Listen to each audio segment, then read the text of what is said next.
Kwenye haya maisha ya kila siku, kila mtu anahitaji rafiki. Ili mradi uweze kufanikiwa, unahitaji watu, lakini kuna utofauti wa kupata rafiki na utofauti wa kuweza kupata mtu ambaye atakusupport uweze kufanikiwa.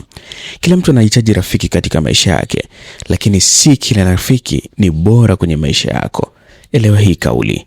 Kuna aina nyingi sana za marafiki, lakini kuna zile aina ambazo zinakufanya kabisa useme hapa kweli nimepata rafiki, na pia kuna zile aina ambazo zinakufanya unasema kwa huyu rafiki hakika nimepigwa, bora niachane naye ili niweze kufanya mambo mengine niweze kufanikiwa.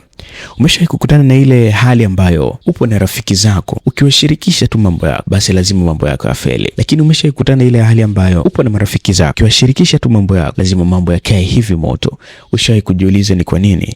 Hii inatokana na uchaguzi mzuri wa aina ya marafiki ambao unataka uwe nao kwenye maisha yako. Sasa swali ni kwamba utajuaje kuwa huyu rafiki ni mzuri na huyu rafiki si mzuri? So leo nimekuandalia aina kuu tatu tu kwanza za marafiki ambao wanakusababisha usifanikiwe kwenye maisha yako, kwa maana wao wamekuwa vikwazo vikubwa zaidi kwa wewe kuelekea kule ambako unahitaji kufika. Baadhi ya marafiki wanaweza kuwa ni hatari sana kuliko chochote kile kwenye maisha yako. So leo nimekuletea aina kuu tatu za marafiki ambao ni hatari na unapaswa kuepuka nao kabisa kwenye maisha yako. Nikwambie, kama mara ya kwanza utazama channel yetu, basi bonyeza neno subscribe chini ya video hii ili mradi wa kwanza kupata update na taarifa ambazo zinahusiana na mafanikio. Hii ni Siri ya Mafanikio. Karibu. Aina ya kwanza ya rafiki ambao unatakiwa muepuke kabisa, rafiki anaitwa rafiki wa drama. Kitaalamu aita the drama magnet. Huyu ni rafiki ambaye kila wakati anakuletea matatizo au anakuwa katikati ya drama zisizokuwa na lazima. Yani unakuta jambo la muhimu sana, lakini yeye anachukua la utani tu, anapuuza. Mwisho wa siku linakuja kuingiza kwenye matatizo makubwa sana.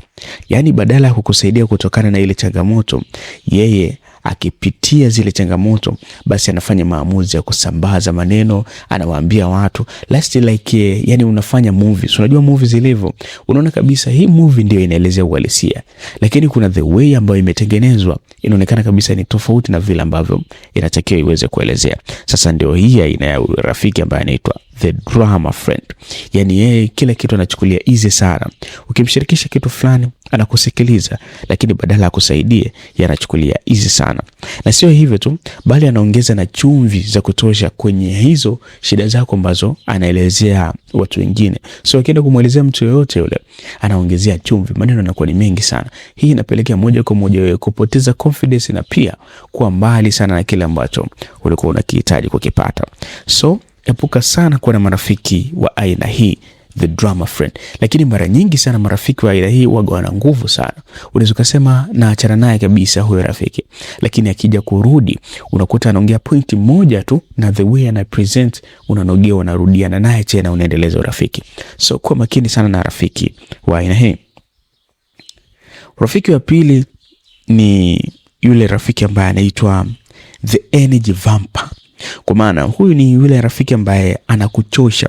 Ushawahi kupanga rafiki, yani umepanga ratiba yako na ukasema mimi nitafanya kitu hiki fulani muda fulani, lakini kitu kinachokuja kutokea ni kwamba ukiwa na yule rafiki yako ghafla tu energy inaisha. Yani unasema tu nitafanya kwa muda mwingine, kwa sasa ngoja niache kwanza. Na sio kwamba ulikuwa na kazi nyingi sana ama ulikuwa na mitikasi mingi sana, hapana. Ni vile tu rafiki yako amekuja na rafiki yako anataka afanye kitu fulani, unaungana naye unasema ngoja tufanye hichi kitu fulani, lakini hivi ni kwa ratiba yangu. Anakuambia kuna muda mwingine anakuambia kabisa fanya hicho kitu, lakini wewe unaona achana nacho tu nisifanye. Kuna nguvu ya maana sana ambayo imejijenga kwenye marafiki wa aina hii. Una rafiki ambaye akiwepo kwenye jambo lako unahisi umechoka, hata kama hujaanza kufanya jambo lako, bali unajikuta tu unaishiwa ile nguvu ama hamasa kufanya kitu fulani.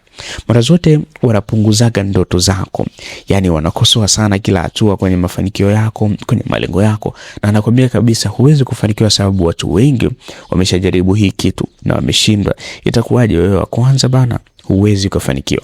Maneno yao mara nyingi huwa yana negative point, yani yanakupelekea moja kwa moja kuweza kufeli ama kutokupangilia vizuri kuhusiana na maisha yako. So epuka sana aina ya marafiki hawa wanaitwa the energy vampire, ambao wanapelekea moja kwa moja kukupoteza au kuondoka kwenye mfumo wa maisha yako.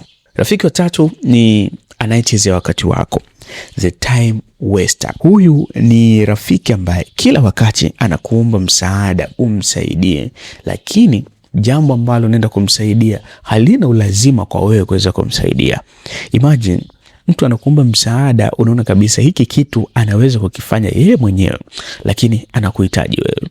Na si hivyo tu kwamba anakuambia uende labda umfuate, hapana. Yeye ndo anayekuja kwako na anakuelekeza kila kitu. So the time ambayo mnachukua pale kumuelekeza kile kitu ni just a long kitu, yani kitu ambacho ni cha kawaida sana, ambacho hata yeye mwenyewe anaweza kukifanya. Ila yeye anachokifanya tu umsaidie wewe ili mradi aweze kuridhika. Na hawa marafiki wa aina hii huwa na tabia ya kuchelewesha mambo kila wakati. Yani wao wanafanya kuviweka vitu nyuma sana. Ukimwelekeza kitu fulani, yeye anakurudisha nyuma ili mradi uweze kumuelezea kwa undani zaidi.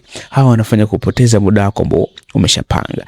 Na kadri siku zinavyozidi kwenda, unakuja kugundua kwamba kumbe rafiki fulani ndo aliniharibia mipango yangu na harakati zao. So kuwa makini sana na marafiki wa aina hii. So ya mwisho, lakini sio ya mwisho kwenye umuhimu, ni kuchagua marafiki ambao unaona kabisa huyu ni rafiki bora na ataweza kunisaidia kwenye mipango yangu.